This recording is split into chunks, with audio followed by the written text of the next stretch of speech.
Pode começar.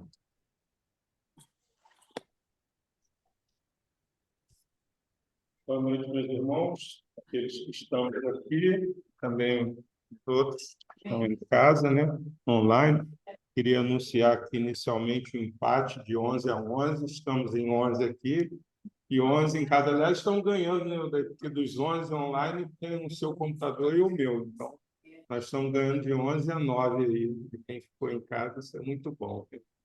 Muito feliz por estar aqui mais uma vez, com essa oportunidade, pedindo a Deus que possa nos iluminar, combater em nós as nossas más inclinações, né? Que nós possamos enfrentar com força e vontade as nossas dificuldades.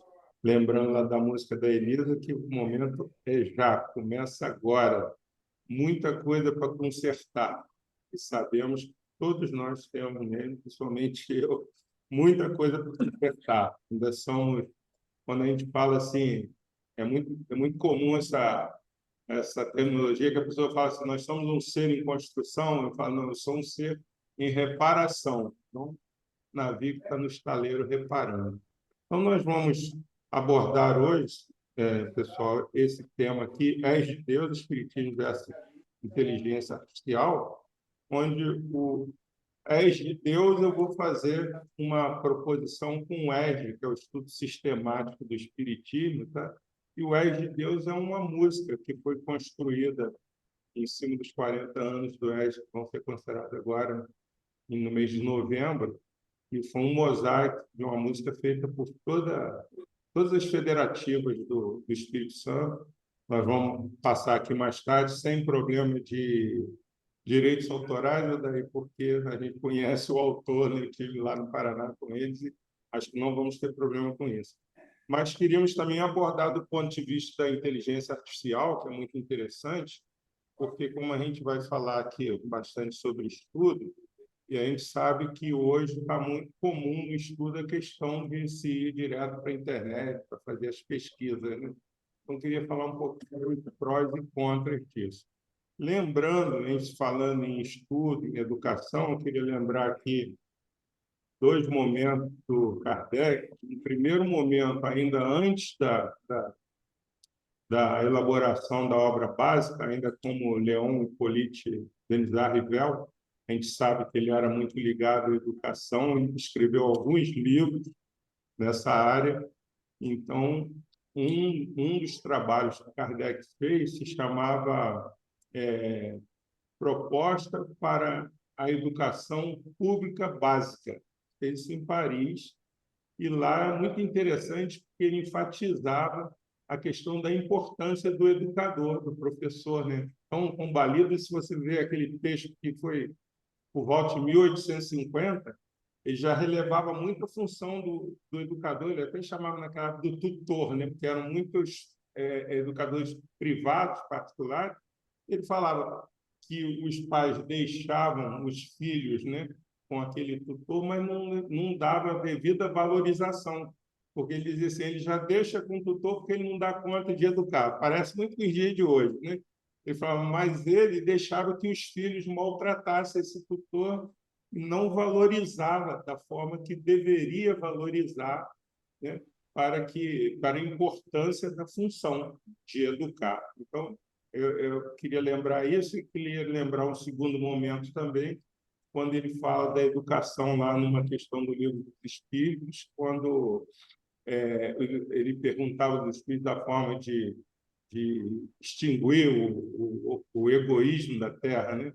E ele faz uma longa dissertação sobre a questão da educação, que o principal entrave seria o egoísmo, que a gente tinha que combater como se combate uma chaga, como os médicos, identificar o mal e erradicar. E se não erradicasse o egoísmo, a gente não conseguiria formar boas crianças, bons adultos.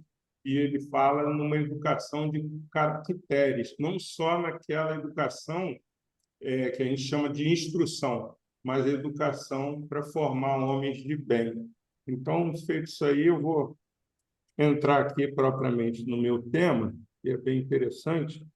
Nós vamos, inicialmente, lembrar aqui que todos nós hoje, nas nossas pesquisas, né, principalmente os alunos, adolescentes, nós vamos inicialmente lá procurar o Google, né? O que o doutor Google diz? E o Google Assistente é aquela até que hoje em dia já fala, né?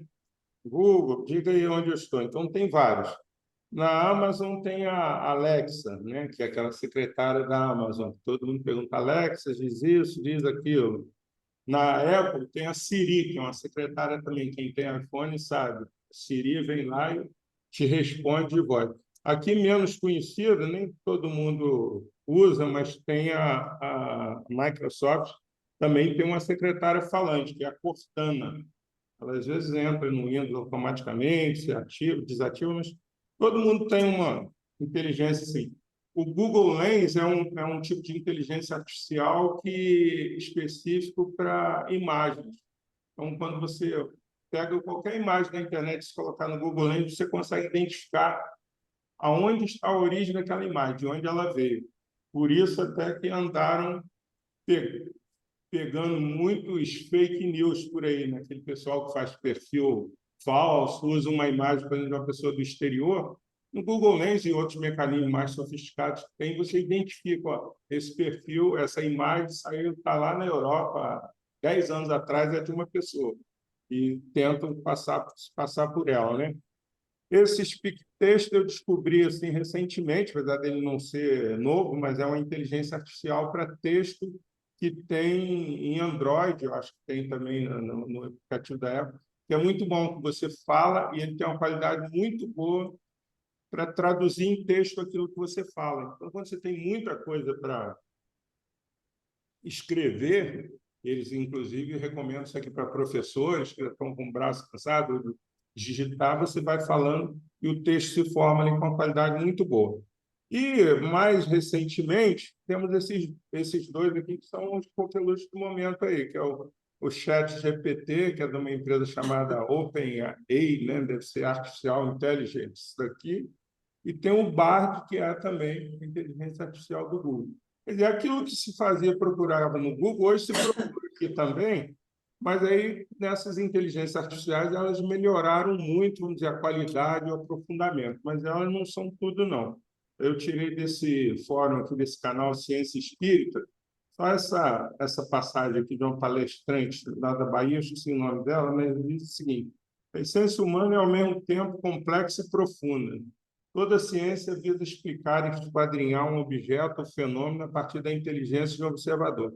O homem decidiu, então, criar um simulacro da mente e da inteligência humana, através da inteligência artificial. Eu vejo bem que ela coloca essa palavra simulacro, porque a gente sabe que, por melhor que sejam os conteúdos que hoje temos na inteligência artificial, eles são provenientes do homem, ou seja, eles não têm autonomia, como a gente vai ver aqui, né? Inteligência é a capacidade de aprender, compreender, raciocinar, resolver problemas e se adaptar a novas situações. Esse é um dos conceitos, existem vários conceitos, né, para a inteligência.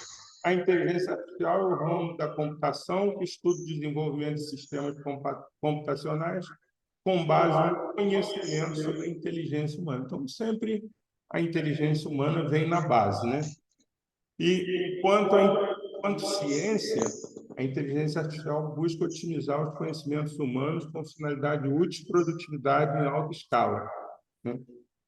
Eu acabei de ler agora um texto que a Elisa me mandou sobre a influência da inteligência artificial na economia, onde o presidente do Sebrae falava num congresso internacional da indústria da inovação sobre a importância da inteligência artificial. Também foi reforçado pela ministra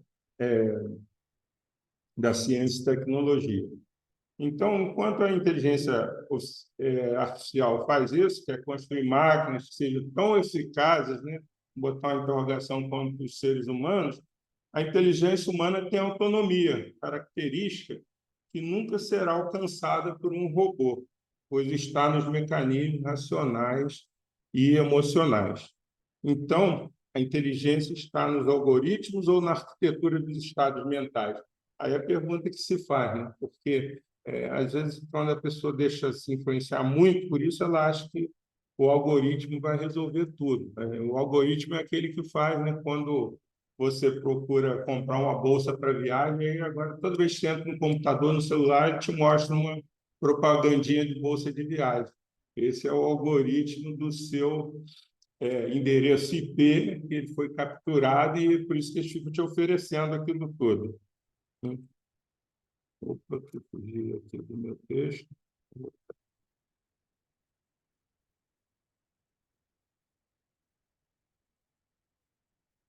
E sabemos que, em termos de inteligência, nós temos mais ou menos essa subdivisão aí do QI, que é aquela inteligência intelectual, que foi muito propagada aí inicialmente, né, quando eu era jovem, adolescente. Depois, por volta dos anos 2000, Daniel Goleman trouxe o conceito de inteligência emocional, e mais na virada do século, alguns cientistas, principalmente a doutora Dana Zohar, trouxe o conceito de inteligência espiritual. Depois nós vamos falar mais detalhadamente sobre isso um pouquinho na frente, sobre esses três. Mas eu queria trazer aqui que lá na Joana de Ângeles, ela vai nos dizer, deixa eu destampar o meu painel que está me atrapalhando aqui.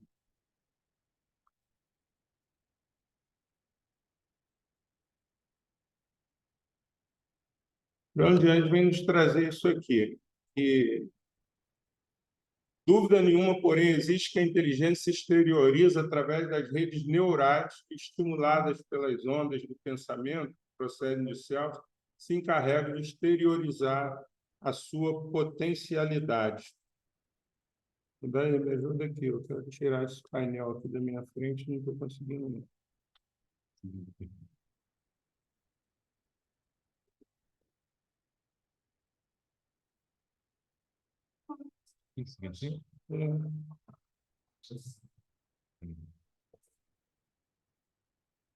Porque aqui estou de frente, fica mais fácil. Vamos arrastar assim. Porque achar o livro é triunfo pessoal, por isso que eu não estava achando. E no Livro dos Espíritos, nós vamos encontrar essa pergunta lá na pergunta 24, quando Kardec perguntava do espírito. É o espírito sinônimo de inteligência? Nós estamos no mesmo tema aí, né? E os espíritos responderam: a inteligência é um atributo essencial do espírito. Uma e outro, quer dizer, porém, a inteligência e o espírito se confundem num princípio comum, de sorte que para vós são a mesma coisa. Então, a gente sabe que quem manda, quem comanda tudo, em termos da inteligência, é o espírito.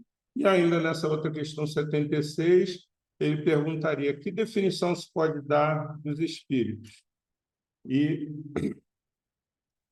os espíritos responderam: pode-se dizer que os espíritos são os seres inteligentes da criação, povoam o universo fora do mundo material. Então, os seres inteligentes da criação são os espíritos, conforme já mais afirmado.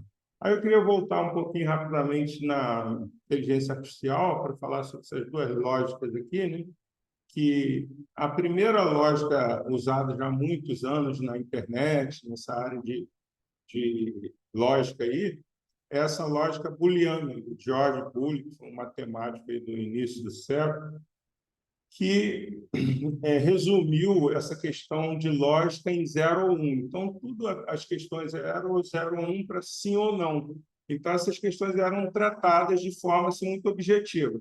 Isso aqui é dessa forma ou é de outra? 0, 1, 0, 1.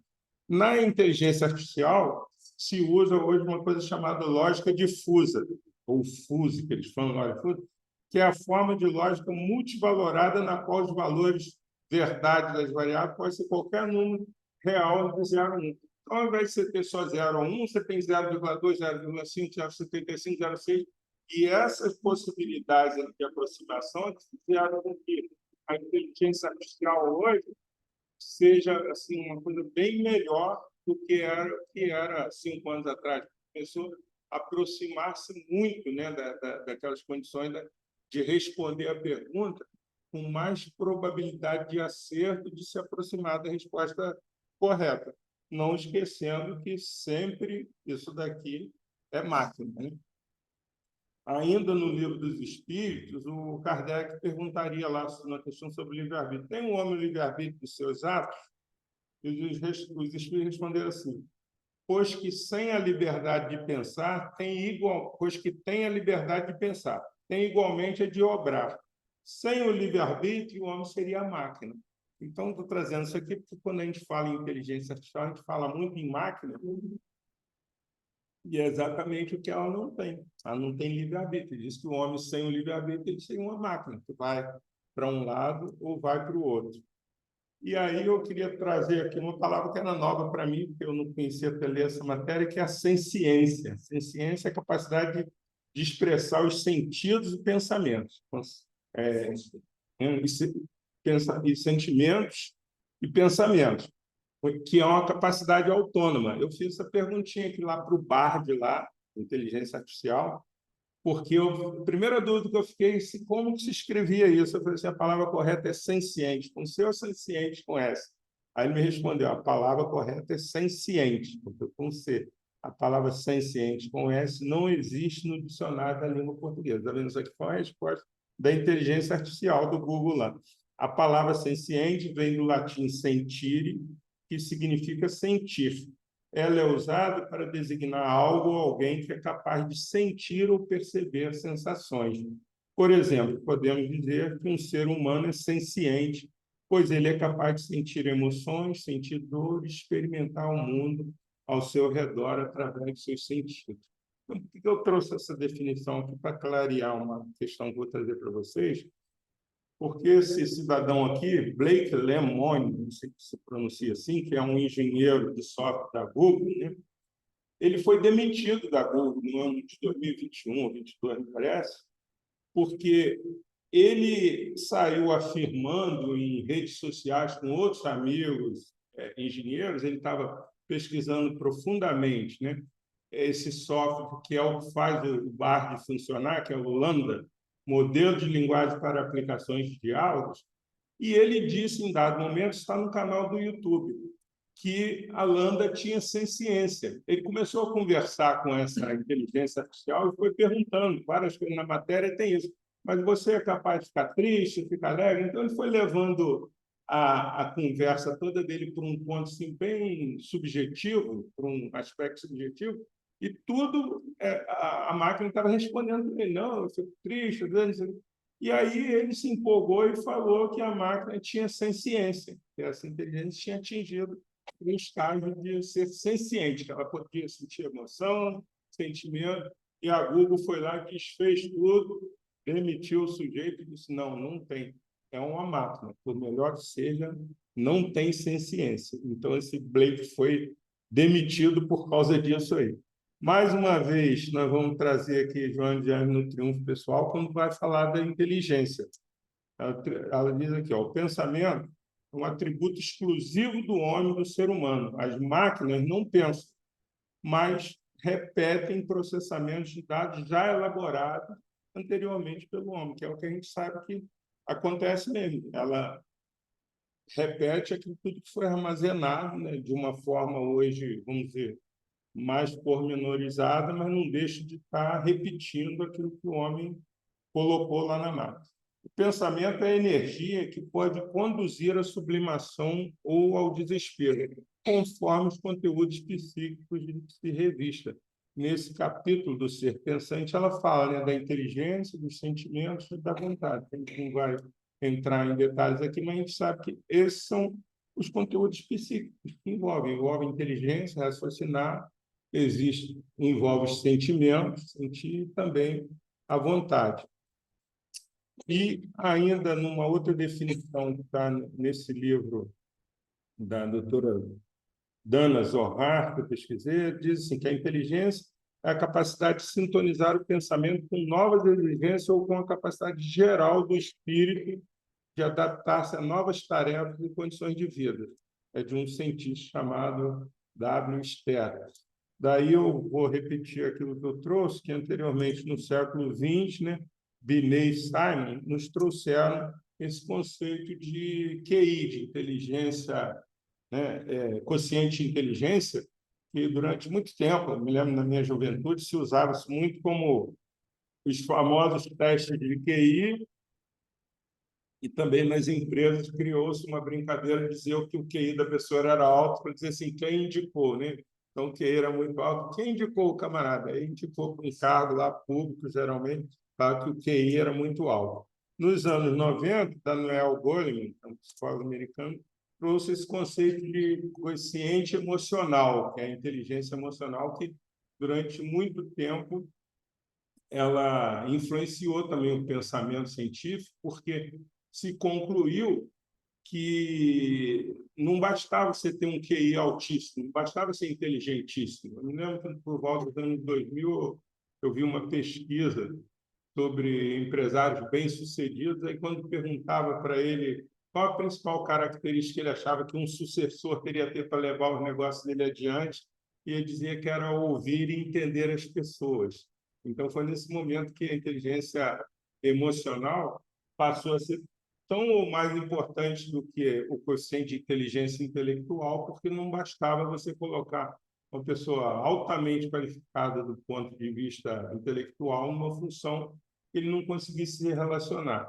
Eu me lembro, eu costumo sempre dizer dessa história, quando eu fiz alguns anos de engenharia, depois não me formei, mas na minha faculdade de engenharia eu tinha um professor de física que a dicção dele era horrível. Ninguém entendia nada que ele falava e fazia as provas e de 1 a 5 todo mundo tirava 2, 1,5, ninguém tirava, dificilmente tiravam mais da metade, né? Que seria a nota máxima 5. Poucas pessoas tiravam mais de 2,5, de 3 na prova dele. E era sempre aquilo em todas as turmas, até que teve um abaixo-assinado na faculdade para retirar. O nome dele era Gilson. Falava assim, todo enrolado, não entendia nem direito o que ele falava. Deram um abaixo-assinado para tirar o professor. E passou uns 2 ou 3 meses e ele sumiu da faculdade. Eu falei, foi bem sucedido o abaixo-assinado. Ele disse, não, não foi bem sucedido. Ele ganhou uma bolsa para fazer um PhD na Alemanha. Então, ele era muito inteligente, mas não tinha essa questão emocional, essa didática para passar para ele. Era uma pessoa super, hiper inteligente. Então, no ano 2000, essa cientista aqui também, americana, Dana Zohar, trouxe esse conceito de quociente espiritual, esse S aqui, que é o quociente espiritual, que é a inteligência espiritual. Tem até um livro com esse nome. E foi muito interessante porque ela fez uma abordagem bastante científica sobre isso, ela trouxe alguns experimentos feitos em laboratórios, de que quando botando uma pessoa para dormir com vários eletrodos ligados, né, ao cérebro, e quando se pronunciava a palavra Deus, um ponto específico do cérebro se iluminava. Então, isso está nesse livro que chama Inteligência Espiritual, doutora Dana Zohar. E aqui é só uma imagenzinha para nos lembrar do lado esquerdo, que é o lado lógico, nem isso, estou certo, né? O lado direito é o lado do sentimento. Depende da pessoa que você tem outro tempo. É porque se a pessoa for canhota, inverte, né? E aí, ainda desse livro, diz assim, que a inteligência espiritual pode ser considerada como uma base de sustentação para as duas outras, que é a inteligência intelectual e a inteligência emocional. Então, você vê que, como o livro do Espírito diz, né, que o espírito, a inteligência vem antes, ela é a base dessas outras duas.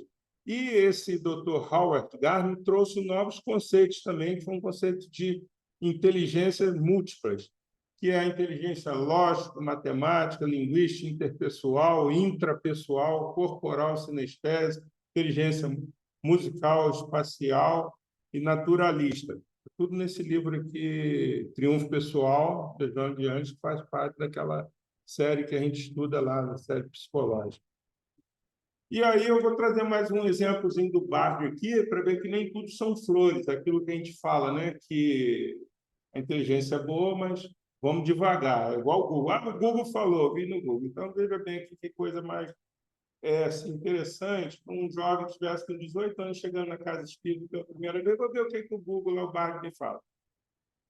Eu perguntei lá assim, o que é o espiritismo. Eu queria só frisar que, como a Wikipedia, que é aquela enciclopédia que vai atualizando os dados, que os próprios internautas validam, eu pesquisei isso hoje, já não está mais assim dessa forma. Isso aqui eu fiz há 2 meses atrás. Tá?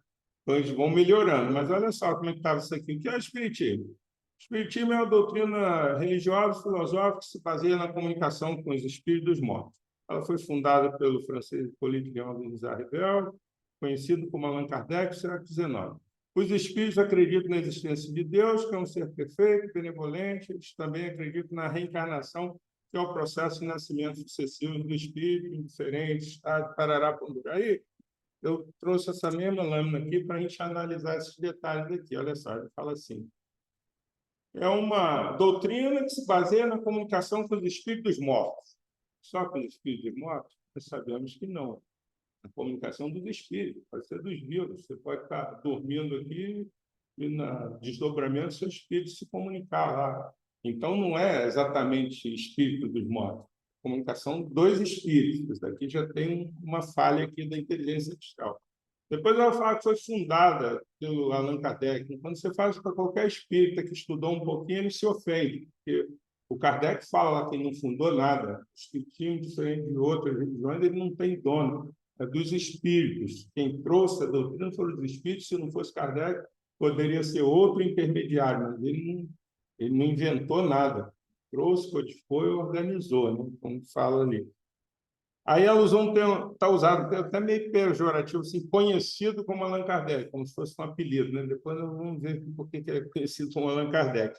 E lá embaixo fala que a reencarnação é o processo de nascimento sucessivo dos espíritos. Então, ele fala assim, os espíritos foram criados. O espírito é um ser da criação de Deus. Em dado momento, ele foi criado simples e ignorante.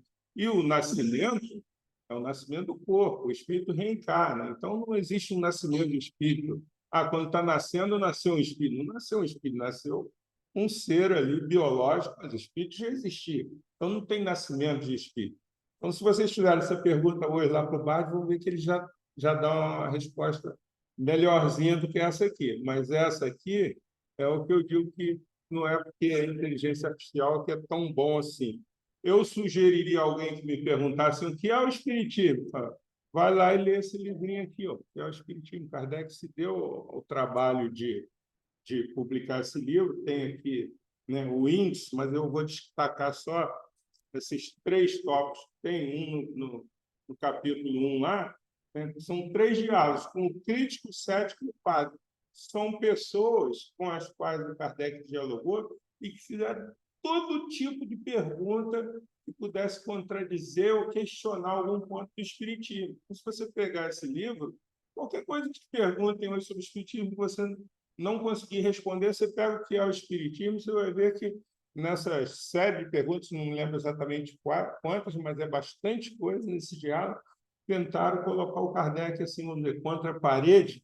Tudo, o crítico é aquele que fala, Barará, sentava mal. O cético é aquele que não acreditava em nada, existência de espírito, né? E tinha um padre, no final também, que era contra e tinha aquela visão, né? Da igreja, parará. Então, ali ele vai dizer, ainda nesse livro aqui, nós vamos ver aqui, né?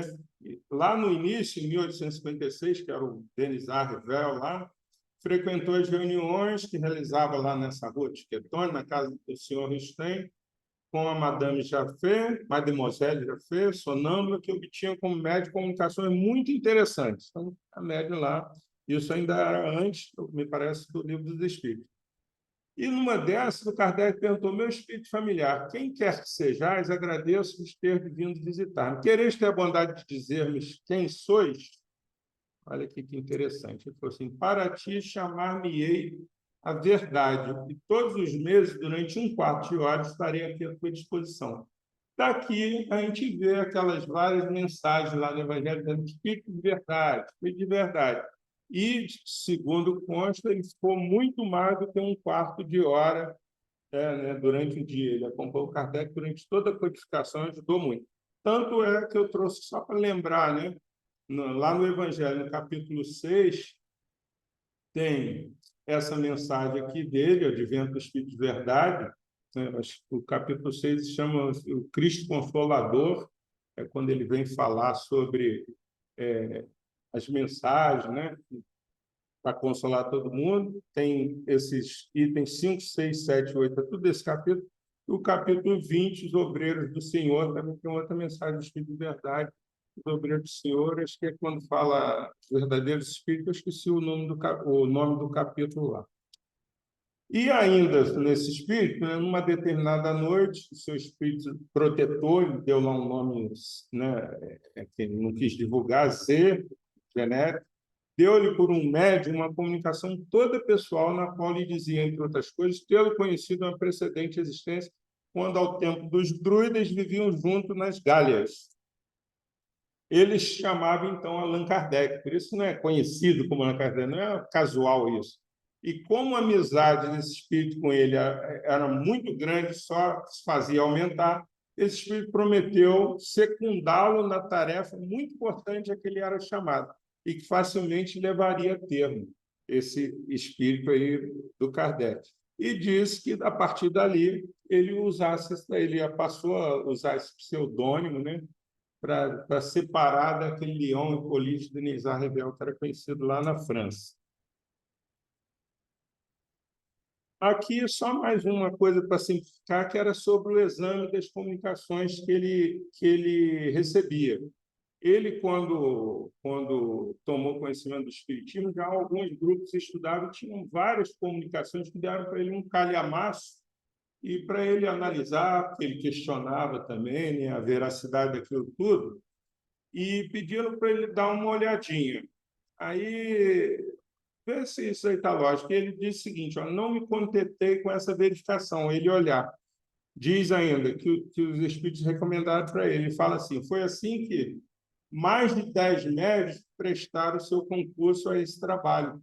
E foi da comparação e da fusão de todas essas respostas coordenadas, classificadas muitas vezes refeitas no silêncio da meditação, que formei a primeira edição do Livro dos Espíritos, que apareceu em 18 de abril de 1857.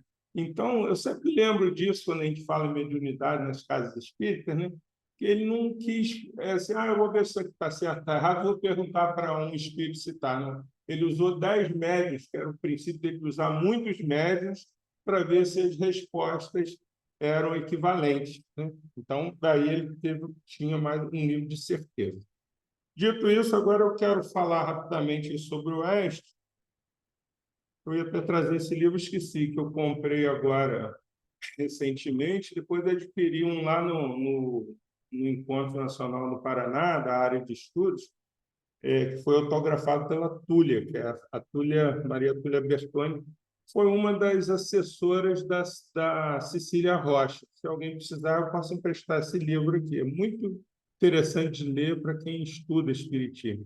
A Cecília Rocha foi assim, um expoente nessa área de estudo, porque ela era proveniente da área didática, né, acadêmica, como que temos vários professores aqui também. Ela era dessa área, mas ela usou todos esses conceitos o tempo todinho para implantar os estudos, né, e trabalhar e desenvolver os estudos, inclusive a criação do ES, o estudo sistematizado.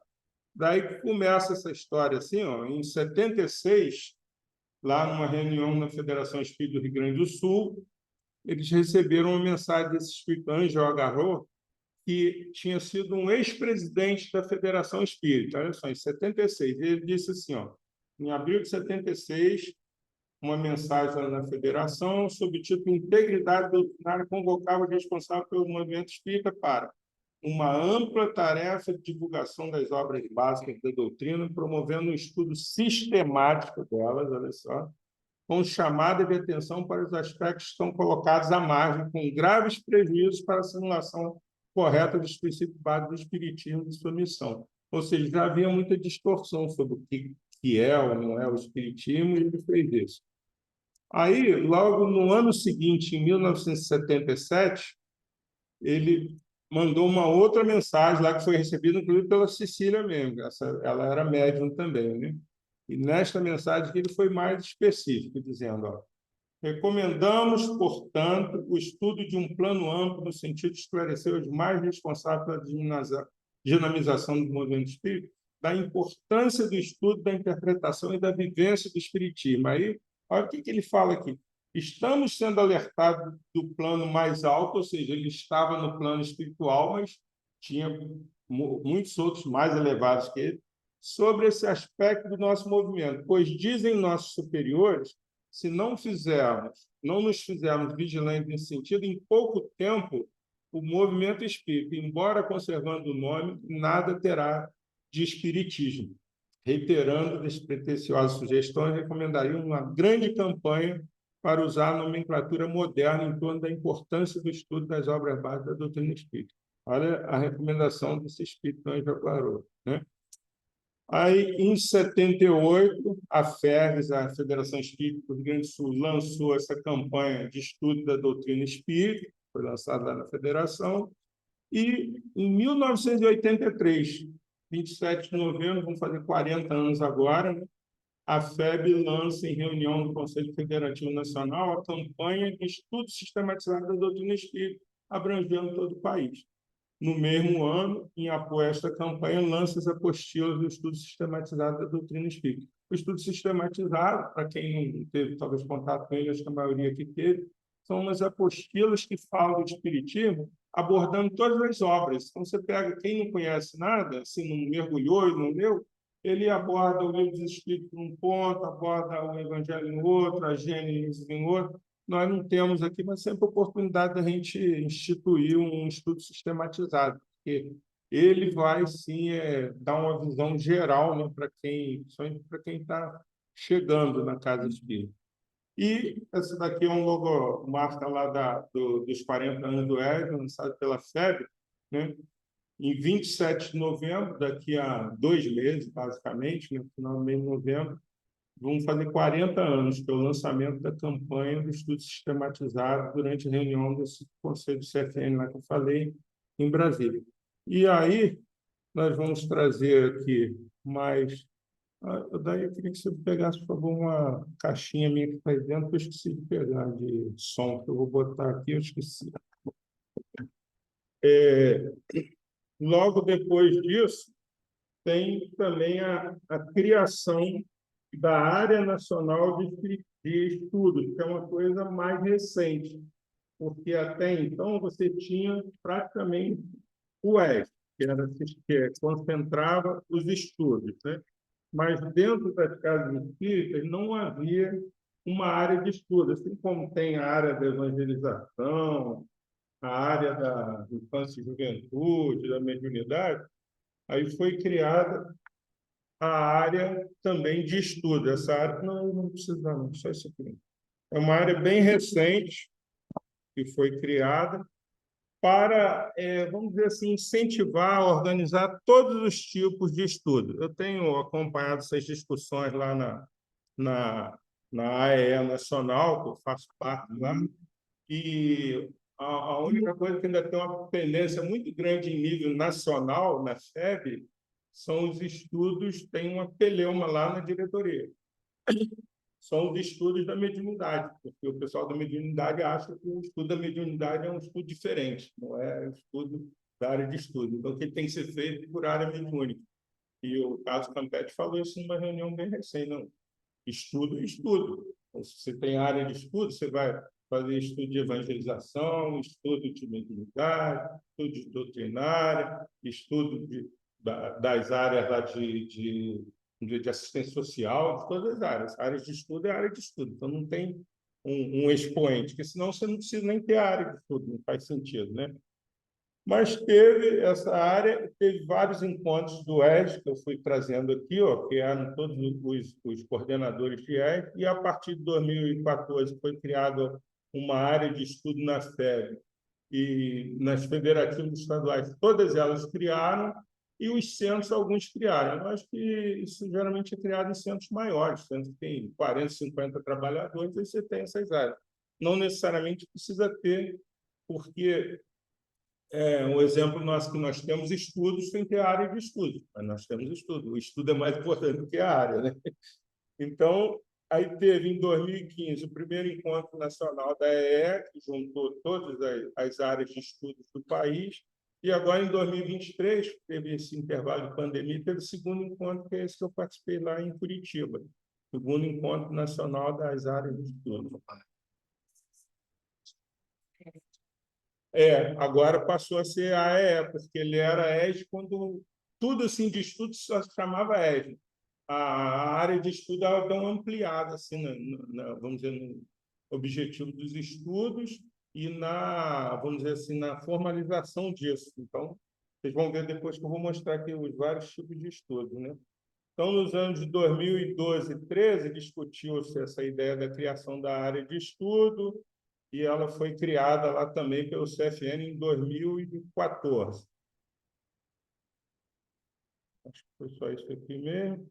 E aí, ó, só alguns que eu queria lembrar aqui, ó, que não é só o ESG, né?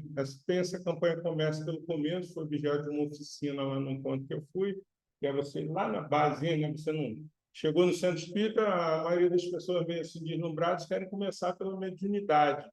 Não dá para você começar pela mediunidade se você não souber nada de espiritismo, se você não conhece nem a diferença entre alma e espírito, que é a coisa mais básica, você não pode entrar na mediunidade. Tem o Evangelho Redivivo, que é um estudo específico, a Dalva faz esse estudo aqui na Federação toda quarta-feira, às 18 horas, na Federação Espírita Estado. Tem um programa que é Relê Kardec, que ele vem sugerindo uma sequência para você reler os livros. Tem o ERG, que é esse que eu citei aqui, que é o Estudo Sistematizado da Doutrina Espírita, e depois, num dado momento, a Federação lançou também o EAD, que é o Estudo Aprofundado da Doutrina Espírita. E ele já, quem passou pelo ERG, que está muita reclamação, eu mesmo já participei de uns 10 ERG, eu morei em muitas cidades diferentes, assim, trabalhando pela vida fora, sempre estava saía de um ERG, em algum lugar. E também já participei desse estudo aprofundado, que ele dá uma visão mais ampla, além do espiritismo, sobre outras religiões, sobre a questão da época do cristianismo, é bem legal, né? Isso daqui é um livreto da FEBRE, é um livro mesmo, que é orientação à área de estudo do espiritismo, assim como a gente tem orientação para a área, por exemplo, de atendimento espiritual, para a área de mediunidade, para a área de infância e adolescência, tem também uma orientação para a área de estudo, né? É um livro que como se implantar. E eu queria trazer só um trechinho aqui da Cecília Rocha, essa professora nossa, porque ela fala uma coisa aqui que balança as estruturas, né? A gente fala o seguinte: a gente tem que avaliar tudo que é feito. O que é feito tem que ser avaliado, né? Em qualquer lugar. Da importância de você olhar os indicadores de resultado, está melhorando, está evoluindo, né? Tanto os formais quanto os informais. Eu sempre falo, quando não tem avaliação formal, aquela que a gente se reúne, gente, como é que foi o evento, como é que foi? Aí tem a informal, que é as de corredores, que rádio peão, né? Fala, todo mundo Santo Mário. Então, o melhor é fazer a avaliação formal. Mas olha o que a Cecília falou num dado momento aqui, ó. Isso daqui está nesse livro. E podemos acrescentar mais uma lição que Cecília sempre recomendava na formação dos trabalhadores. Isso é a palavra da Túlia, a autora, né? Que foi assessora da Cecília. A necessidade da avaliação do trabalho desenvolvido. Naquela época, uma das grandes preocupações da área do ESG era o número de evasões dos participantes dos grupos de estudo do ESG. Alguém já ouviu falar nisso? Isso já existia há várias décadas atrás. Cecília dizia, olha que pontapé aqui na canela, que 90% da causa da evasão estava na falta de preparo dos facilitadores. Por isso, a necessidade de avaliação permanente. Então, isso é uma chamativa muito forte para a gente, né, para dizer assim, porque a tendência é de você culpabilizar quem está indo embora, quem está desistindo, é desmotivado, mas você não pensa em quem está promovendo o estudo ali, né? E já vamos terminar, faltam só uns 3 minutinhos, eu vou trazer aqui a música que eu falei, que é o mosaico, né, do És de Deus, que foi feito por todas as federativas, mas antes eu queria só lembrar para vocês isso aqui, porque o refrão da música fala muito sobre isso aqui, que é muito interessante, sobre, né, conhecereis a verdade vos libertará, né? O refrão é És de luz, És de Deus, fazendo referência ao És. E é aquela fala de João, está no Evangelho, capítulo 8, versículo 32, e também o amai-vos e instruí-vos, né? Está no refrão, que é uma fala do Espírito de Verdade, está lá no item 5 do capítulo 6 do Evangelho, tá? Aí nós vamos ouvir aqui agora, deixa eu botar meu som que eu tinha tirado aqui, bloqueado ele.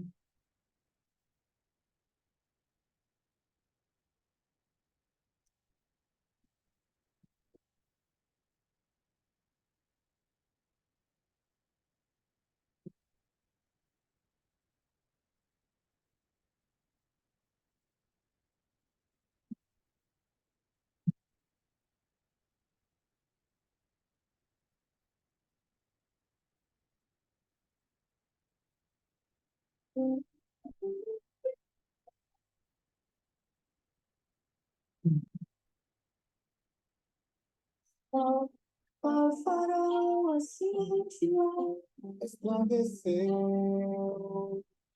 mostrou um caminho. Desculpa, eu queria interromper aqui só para mostrar para você, mas não deu para parar. A Estela é da Federação Espírita do Espírito Santo, Estela Rhodes. Essa loura que está ali na terceira imagem. Ela é da Casa Esperança, lá que ela é da área de arte. Então, e ela participou dessa gravação.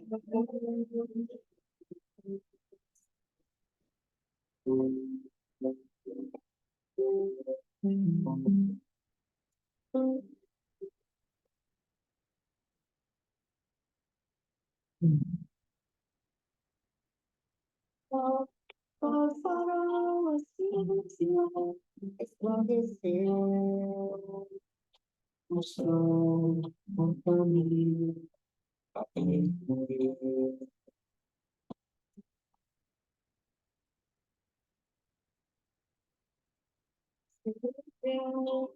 Um desejo de transformar, seguir a mão.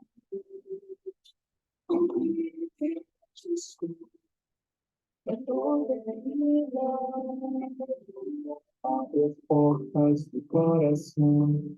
Ao se conhecer, dispôs a dor.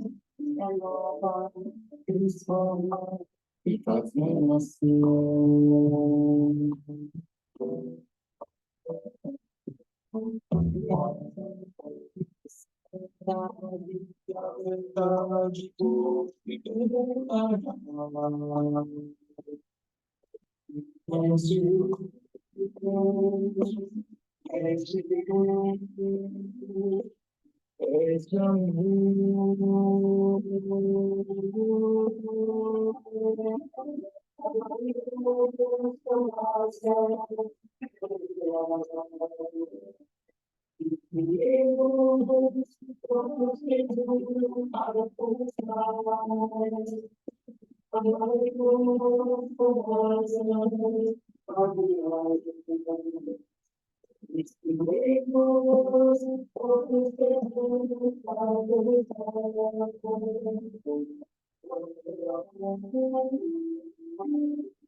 Você tem um lugar, um desejo de transformar-se.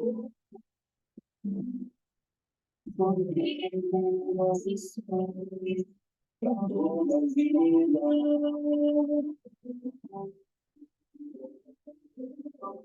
Abra as portas do coração, entrar em si e ser desfaça a dor. E não vai transforma e faz renascer.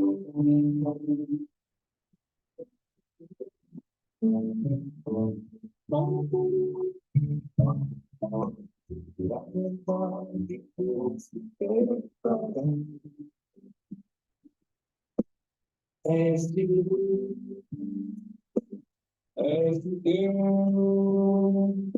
és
O Valdir Silva, que é o compositor dessa música, estava aqui nesse vídeo, como também o Maurício Keller. São dois maestros, e que eles estavam lá em Curitiba. Desses 30, 40 pessoas que fizeram isso, tinha umas 15 lá em Curitiba, né? E, concluindo aqui, eu achei essa imagem na internet. Me lembro que Irineu já tinha passado essa imagem uma vez no grupo.